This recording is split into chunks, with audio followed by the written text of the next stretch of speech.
આમ જોઈ લ્યો આપડા મકાન 3 કરોડના ખર્ચે બને છે. હવે ખબર પડે છે કે નહીં ઉગમણા બારના મોઢા રખાય ને લા લા લા લા લા એ શેઠ આવ્યા લોખંડ ક્યાંથી લીધું ઈ ઓલા ધના ન્યાથી. એલા મને કહેવાય ને આપણો ભાઈ બને જતો સસ્તામાં કરાવી દે. એ બે ક્યાં રખડો છો? સંડાસ જતા બે ને હારે લાગે છે. આમ સાનમુનીના કામ ધંધી નો કરો ને. અને ઓલો એન્જિનિયર કેમ ન થયો હજી? હવે એ 3 દી એકવાર અહીંયા ડોકા વાવે છે તોય તમે અમારી કરતા વધારે પૈસા તમે એને ધરો છો. હવે સાનમુનીના કામ ધંધી નો કરો ને.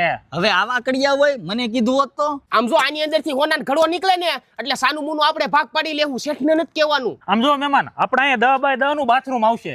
યો બુદ્ધિ છે કે નહીં? બાથરૂમ નાવા હાટું કરો છો કે હુવા હાટું? કડિયા હું મજૂરી લેશે? 1000 રૂપિયા. એલા મને કીધું તો 500 રૂપિયામાં ગોતી દેત. એલા એ કોનો છોકરો? નાથા બાપાનો. અરે નાથિયાનો. ઈ તો મારો ભાઈબંધ જ છે. જો આ આપડા જાણીતા છે. 700 રૂપિયા દાડી લેજો હો. આમ જો મકાન બનાવવામાં ખબર ન પડતી હોય ને તો મારી જેવા હારા માણાની સલાહ લઈ લે ભાઈ. એ અહીંયા આલો